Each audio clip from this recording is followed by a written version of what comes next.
Florante at Laura.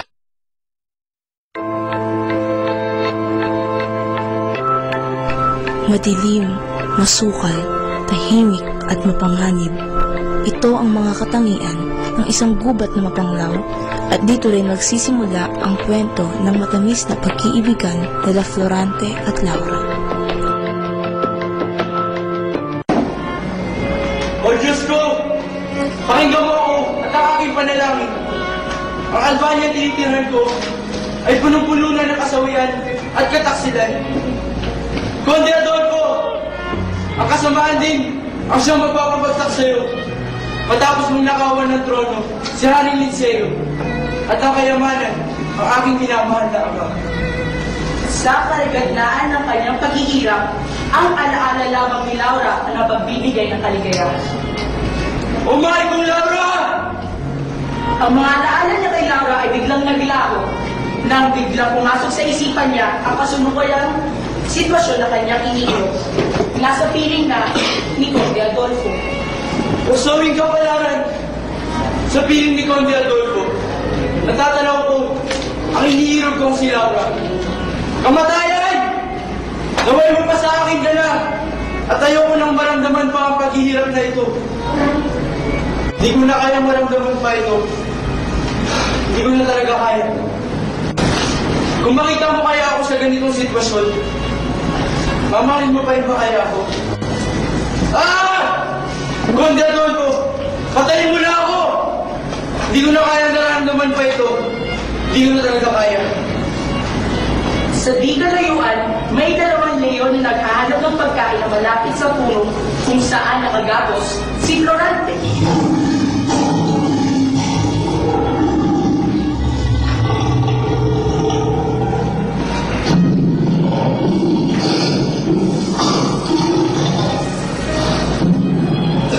Sa kabilang bahagi ng kagubatan sa Punto Reunion, naroon si Aladdin, isang Moro, isang gerero mula sa syudad ng Persia, isang sawing kaluluwa na nahiwalay sa kanyang bayan at kay Clerida. Clerida! O Clerida, ikaw lang ang babae sa buhay ko. Kung hindi lang kaagaw sa puso mo ang aking mga, ay pagkailangan kita hanggang sa ako yung mga bagay.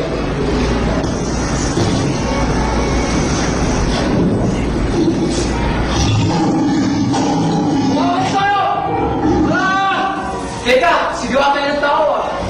Paalam na, wala ba niyang puno-puno na kasamaan, kasawian at kataksilan? Para sa aming ama, kung nasaan ka man, sana ipagpalagi ka ng minamahal natin Diyos. Siya ay mawain at hindi kanyang pababayaan. Conde Adolfo, sana magbayad ka rin sa mga kasamaang ginawa ko. Matapos kong ipapaslang ang aking ama at si Haring Linceo. Paalam na, aking bayan, aking buhay, aking mahal, aking love.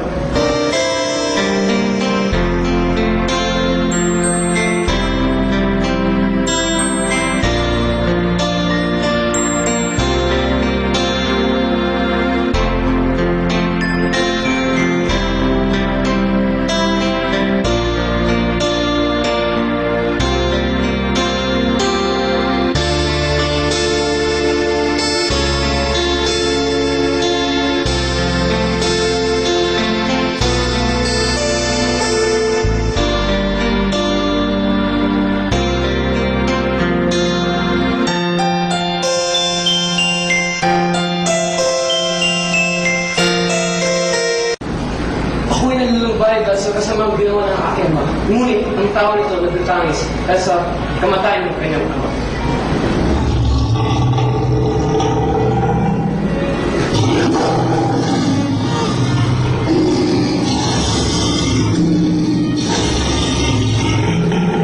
Palibot at nakakilig ang mga leon sa kanilang walang kalaman-lamang biktima.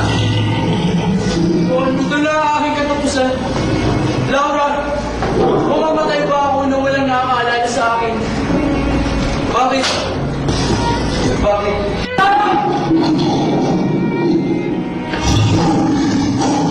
Nagmamadali na si Aladdin na mapansing humina ang boses na kanyang narinig. Kailangan ko na magmadali, kundi Hindi ko naaabutan ng taong iyon. Habang tumatakbo, ay nahawin niya ang mga sagabal sa pamamagitan ng kanyang halik. Nang makita niya ang nakagapot, ay napansin niya may nakapalibot ditong dalawang leon. Siya ay naghanda at ninusob ang mga leon. Pagkatapos na mapatay ang dalawang leon, ay pinakawalan niya si Florante.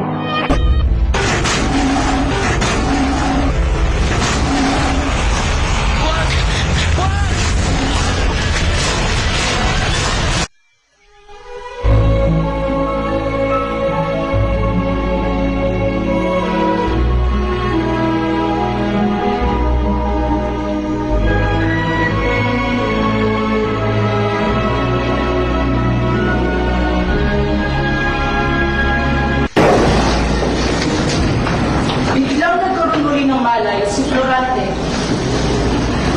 Laura! Sino ka? Saan mo lumaway? Huwag kang matakot. Kaawawa ang sitwasyon mo kanina, kaya tinulungan kita. Hindi ako isang kaaway kahit ikaw ay taga-Albania at ako ay taga-Persia bilang magkaibigan tayo. Sa tawag kaibigan, ako nga pala si Florante.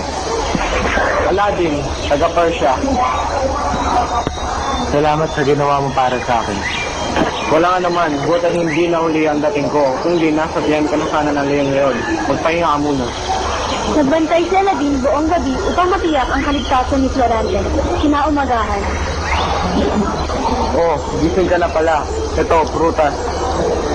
Salamat kaibigan. Ang malamig at malinaw na tubig mula sa bati ang nagbalik ng lakas kay Florante at lumawi ng kanyang pagkauhaw.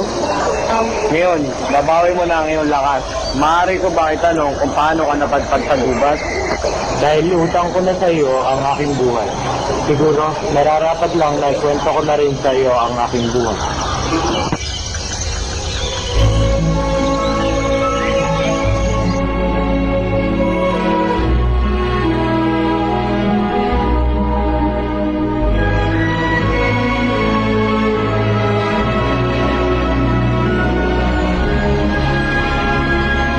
Pinanganak ako sa bayan ng Albania. Ang aking ama ay si Duque Briseo at ang aking ina ay si Princesa Clara. Duque Briseo, ipinatatawag ko kayo ng mahal na hari. Sige, susunod ako. Luras ka, maiwan ka muna. At ikaw muna ang bahala sa anak natin. Noong bata pa ako, naalala ko, muntik na akong makuha ng isang malaki at mapangit na buta.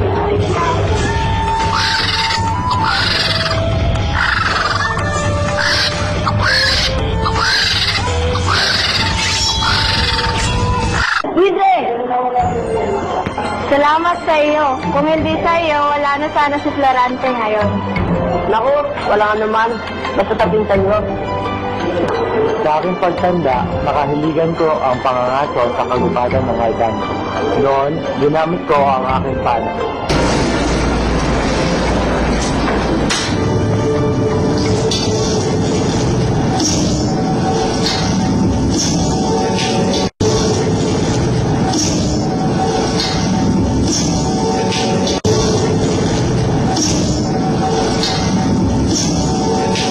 Pinadala ako sa Atenas upang mag-aral.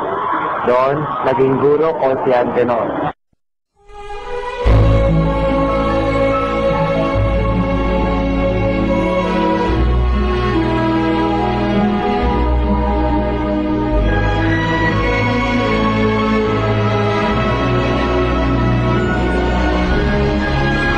Pwede.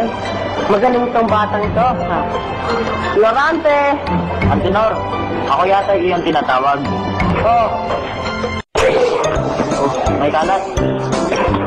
ang husay mo, Florante. Katulad mo ang iyong ama sa kausayan. Taga po, saan asignatura po ba ako gumaling? Sa filosofiya, tignan natin ang grade. Ayan, oh.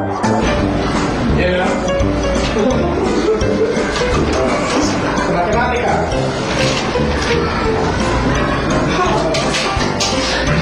At hindi, astrologiya. Astrologiya. Alam mo naman na restaurante.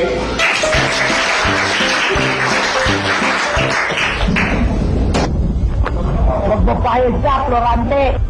Alam mo, Aladdin, naalala ko kung paano nagdula-dulaan noon. Iyon ang unang pagkakataon na nakita ni Adolfo ang kanyang kaingitan sa akin.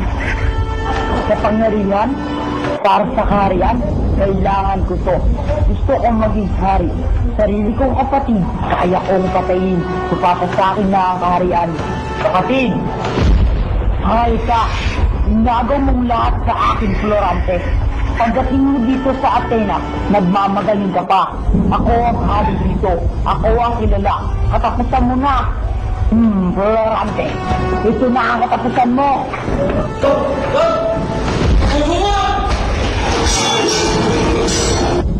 Adolfo, wag! Tawag mo ko, Minandro. Florante, ayos ka lang? Ayos lang po ako. Ano? Suga? Ayos lang naman po ako. Iwan mo ako. Adolfo, napakatalasukot mo ginawa mo. Munti ka mo na mapatay sa Florante. Wala ka sa sarili mo. Lumayas ka. Naya! Hindi pa ito ang katapusan, Florante. Narinig mo ba ako? Lumayas ka! Isang taon na sa Florante sa Atenas. Isang araw, nakatanggap siya ng sulat. Ante! Antenor, bakit ako yung tinatawag? Florante, sulat mo na sa iyong ama. Sulat? Mula sa aking ama?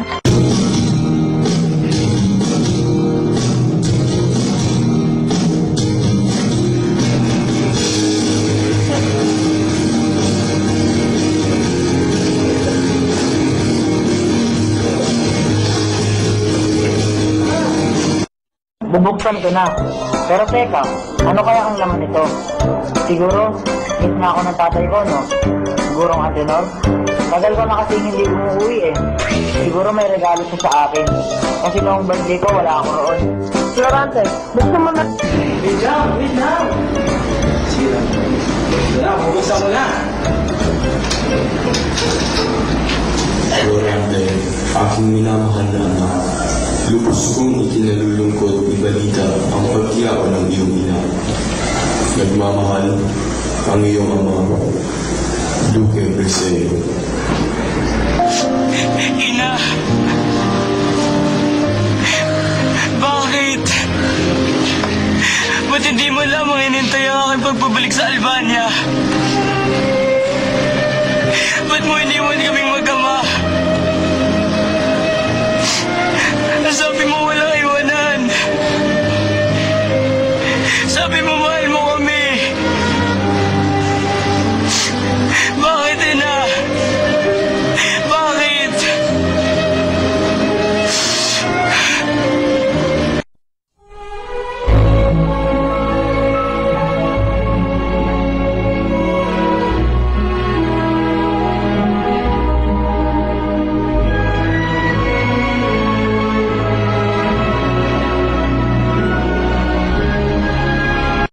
Makalipas ang 2 buwan, pinababalik na sa Florante sa Albania.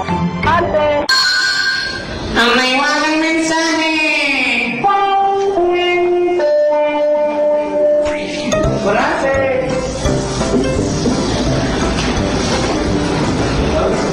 Ano po yung muling itinapala ko? Ay, ang dalawang story galing sa mga. Ulat na naman galing sa ama ko. Ang una, hindi daw yung nasigo. Wala ka na mo dito. Siguro ngayon. Siguro ngayon ako nandiyan. Siguro, wala na ako natirang kabataan. Kundi kaya, nasabihin na rin nilang patayin na ako ay buhay pa ako ngayon. Pero teka, isa na rin. Kung kasalanan magaling ka sa Albania bayan, nagmamahal ang iyong ama. Antenor, ako daw po ay pinauuwi ng aking ama.